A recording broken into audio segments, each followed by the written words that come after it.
आपल्या सर्वांच्या शालेय जीवनातली एक आठवण नक्कीच असेल. म्हणजे वर्गात एखादा धडा सुरू असतो आणि अचानक शिक्षकांना काहीतरी नवीन दाखवायचं असतं. हो, ते जुने मोठे ओव्हरहेड प्रोजेक्टर. अगदी तेच. किंवा मग तो मोठा टीव्ही आणि व्हीसीआर जोडण्याची लगबग सुरू होते.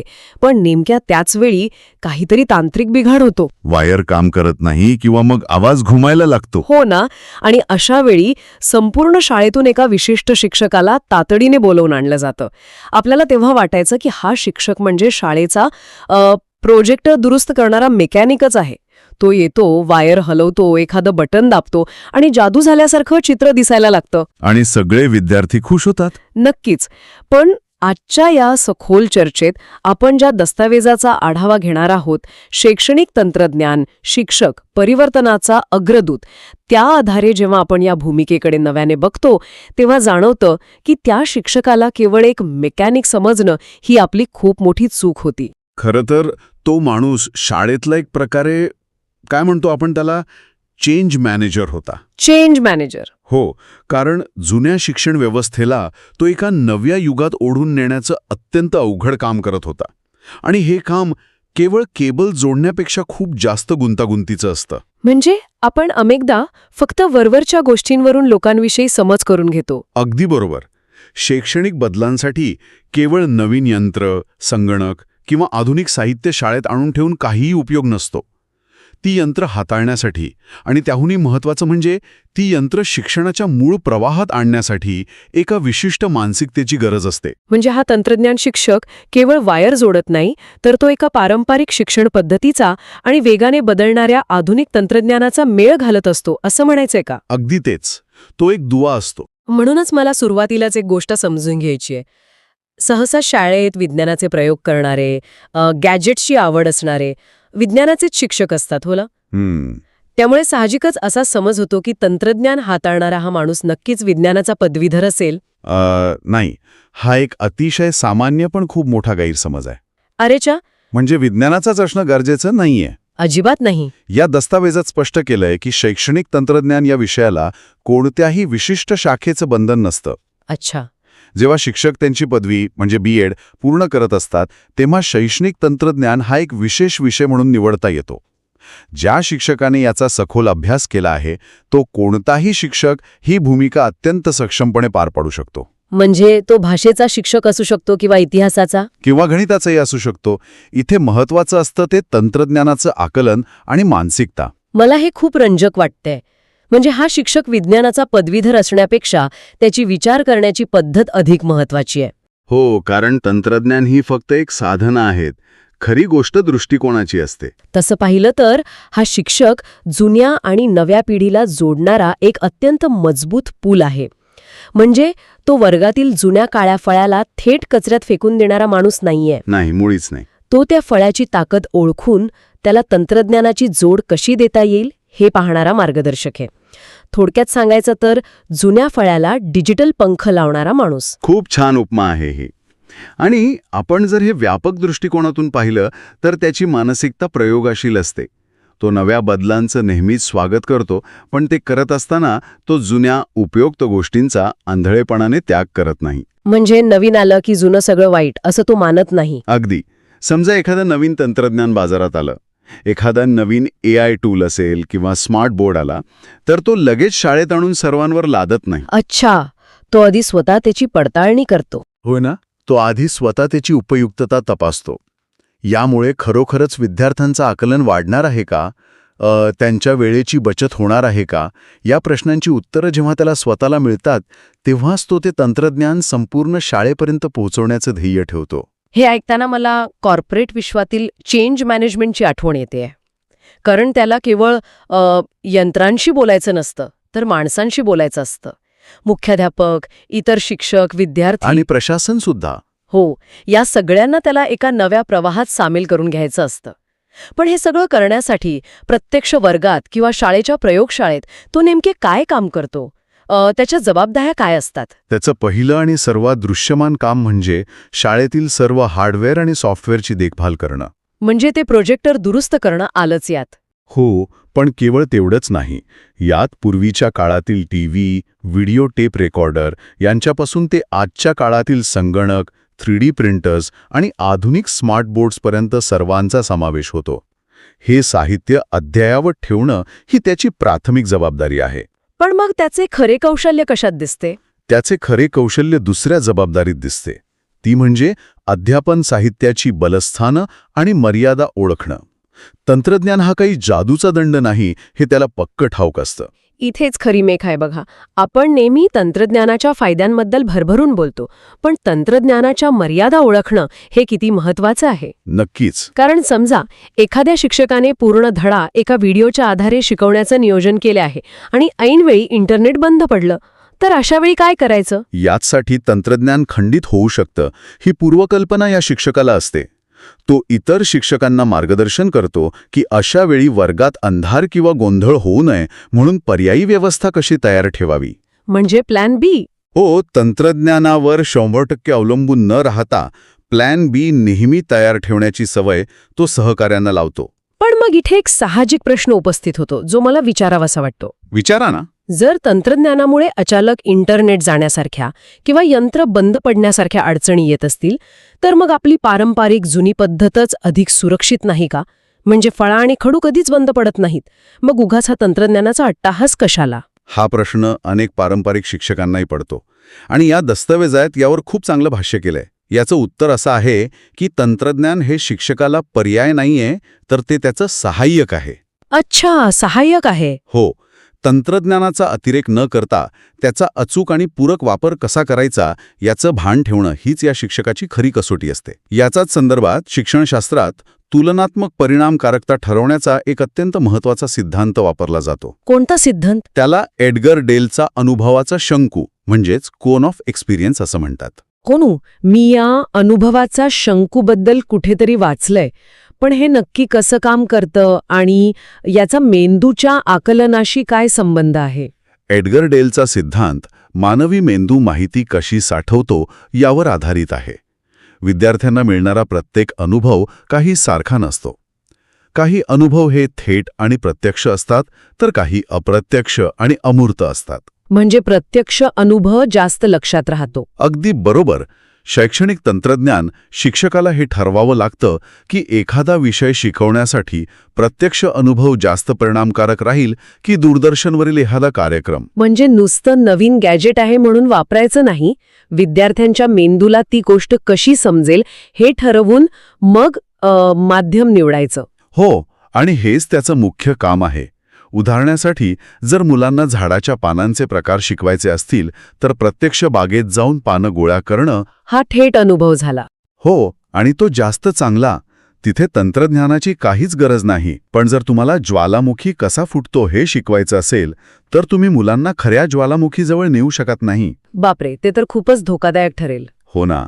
अशा वेळी पुस्तकातील केवळ चित्रापेक्षा ज्वालामुखीचा एखादा व्हिडिओ दाखवणं मेंदूला ती संकल्पना अधिक स्पष्टपणे समजण्यास मदत करतं. तंत्रज्ञान कुठे आणि किती प्रमाणात वापरावं याचं एक मानसशास्त्रीय गणित आहे. हे खूपच तार्किक आहे. म्हणजे हा शिक्षक एक प्रकारचा रणनीतिकार किंवा स्ट्रॅटेजिस्ट आहे. पण हे सगळं शाळेत राबवत असताना त्याला त्याच्या इतर सहकाऱ्यांचा सामना करावा लागतोच ना. हो, आणि तो खूप मोठा अडथळा असतो. कारण कोणत्याही ऑफिसमध्ये नवीन सिस्टीम आणली की लोक आधी विरोधच करतात. प्रत्येकजण काही तंत्रज्ञानाचा चाहता नसतो. हाच त्याच्या कामातील सर्वात आव्हानात्मक भाग आहे. इतर शिक्षकांचं प्रबोधन करणं, त्यांची भीती आणि त्यांचे गैरसमज दूर करणं. सहसा यामागे खूप मोठं मानसशास्त्र दडवावं लागतं. हो, कारण इतर शिक्षकांना अनेकदा असं वाटतं की या नवीन तंत्रज्ञानामुळे आपला वेळ आणि श्रम जास्त लागतील. अगदी. पण मला वाटतं त्याहूनही मोठी भीती असते ती स्वतःची प्रतिमा खराब होण्याची. म्हणजे कसं? म्हणजे बघा, एखादा 20-25 वर्ष शिकवणारा अनुभवी शिक्षक आहे, हो, जो आपल्या विषयात तज्ज्ञ आहे. बरोबर. त्याला अचानक स्मार्ट बोर्ड हाताळताना जर काही अडचण आली हो, आणि विद्यार्थ्यांसमोर तो अडखळला तर त्याची खूप मोठी नामुष्की होऊ शकते. हो, आजचे विद्यार्थी तंत्रज्ञानात जास्त हुशार असतात. हो, त्यामुळे शिक्षकांना अडाणी ठरण्याची भीती वाटते. हे अगदी अचूक विश्लेषण आहे.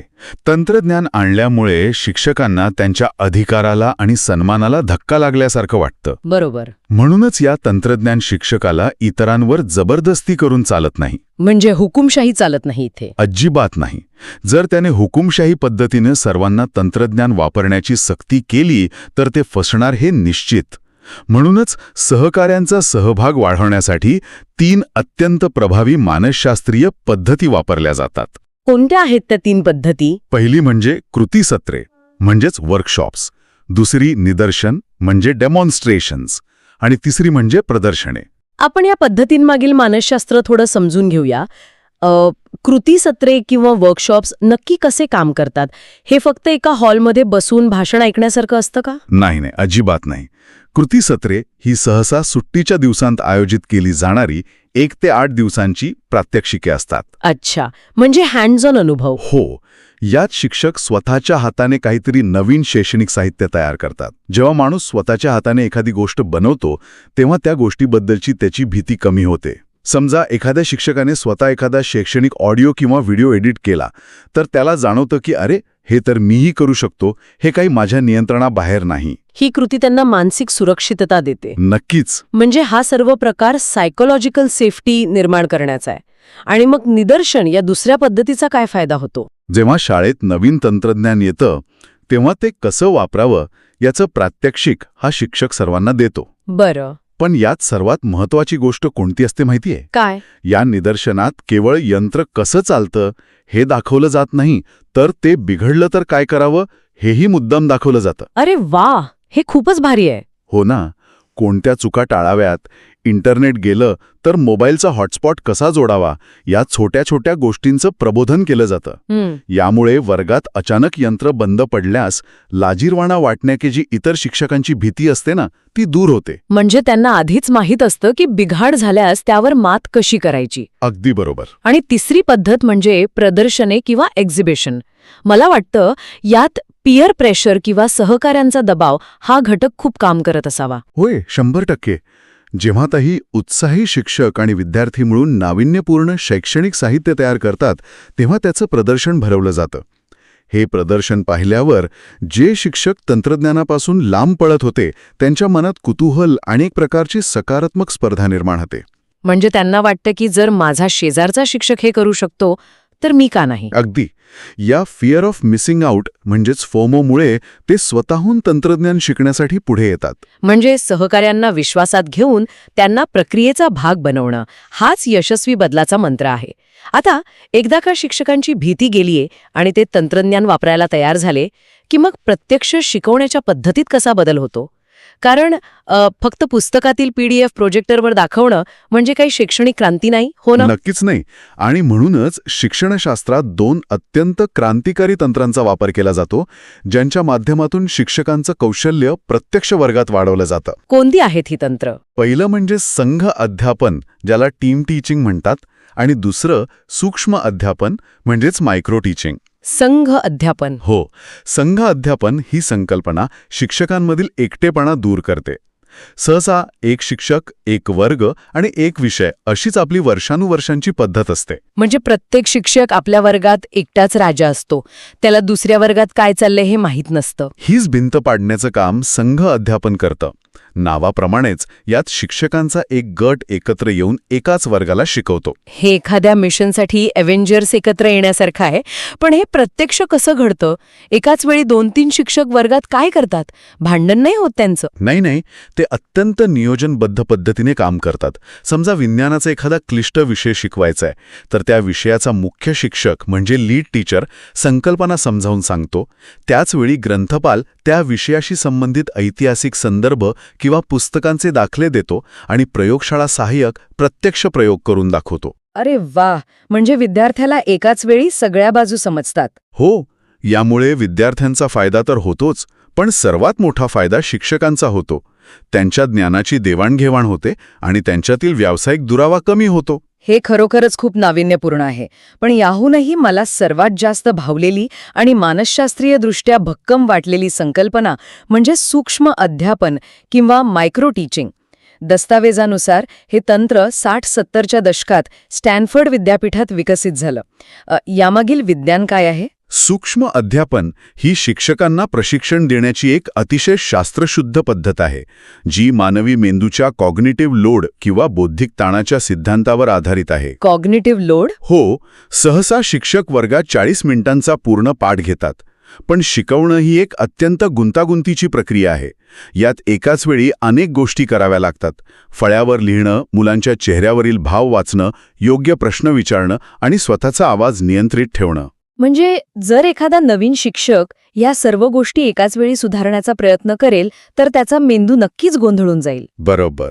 म्हणूनच सूक्ष्म अध्यापनात अध्यापनाच्या प्रक्रियेचे लहान लहान तुकडे केले जातात आणि एकाच वेळी एकाच कौशल्यावर लक्ष केंद्रित केलं जातं. म्हणजे कसं? उदाहरणासाठी, जर एखाद्या शिक्षकाला प्रश्न विचारण्याचं कौशल्य सुधारायचं असेल तर तो पूर्ण धडा शिकवत नाही.